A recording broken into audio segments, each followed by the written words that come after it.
बहू, पापा जी आप। ये सब छोड़, ये बता ये लड़का कौन है तेरे साथ? पापा जी ये मेरा कजन है, मुझसे मिलने आया था, तो बस मैंने सोचा कि क्यों ना इसे अपने रूम में लेके आ जाऊं, तो मैं बस इसको यहीं पे ले आई थी बात करने के लिए। कजन? ये कौन सा कजन है तुम्हारा? इसे तो मैंने तुम्हारी शादी में भी नहीं देखा। वो पापा जी ये ना बाहर रहता है, तो मेरी शादी में नहीं आ पाया था, और ये मुझसे मिलने के लिए यहाँ आया था, तो मैंने सोचा कि क्यों ना इसे घर पे बुला लेती हूँ मिलने के लिए। सॉरी पापा जी, मैं आपको बताना भूल गई। अरे तू ये सब छोड़, तुझे शर्म नहीं आ रही? तू कैसे कपड़ों में बैठी हुई है अपने कजन के साथ, और ये भी बेशर्म होके तेरे साथ बैठ गया है। अरे तुम लोग हस्बैंड वाइफ थोड़ी हो जो इतना कंफर्टेबल होके बैठे हुए हो, कुछ तो शर्म करो। अरे वो पापा जी दरअसल हुआ क्या था ना, ये एकदम से आ गया था, तो मुझे ध्यान ही नहीं रहा कि मैंने नाइट वेयर पहन रखा है, इसीलिए मैं जल्दबाजी में कपड़े चेंज करना भूल गई थी। सॉरी पापा जी। क्या कपड़े बदलना भूल गई? अरे भूलेगी क्यों नहीं, ये तेरा कजन थोड़ी है, ये तो तेरा आशिक है। और मुझे सब मालूम है मेरे बेटे के जाने के बाद घर में कौन आता है कौन जाता है। अरे पापा जी आप ये क्या बोल रहे हो, ये मेरा कोई बॉयफ्रेंड नहीं है, आपको शायद गलत फहमी हुई है, और वैसे भी मैं आपके पीठ पीछे क्यों बुलाऊंगी इसे, मुझे ऐसा लग रहा है ना आप ना कुछ गलत समझ रहे हो। मैं राहुल से बहुत प्यार करती हूँ, मैं राहुल को धोखा क्यों दूंगी। बकवास बंद कर अपनी, और तू मुझसे कितना प्यार करती है ना, मैं वो देख के समझ चुका हूँ, और मुझे तुझसे ये उम्मीद नहीं थी कि मेरे पीठ पीछे तू अपने आशिक को घर में बुलाती है। वो तो अच्छा हुआ आज पापा ने ना मुझे कॉल करके यहाँ बुला लिया, इसलिए मैं अपना सारा काम छोड़कर ना यहाँ आया, ताकि मैं भी तो देखूं कि मेरी जो बीवी है वो क्या गुल खिला रही है।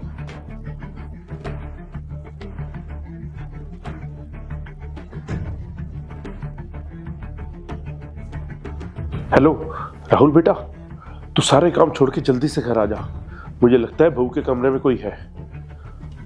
हाँ ठीक है, जल्दी आ जा, मैं इंतजार कर रहा हूँ। देखो भाई, ऐसा ना कुछ भी नहीं है, और आपको ना शायद कोई गलतफहमी हुई है, मैं सच में इसका कजन हूँ।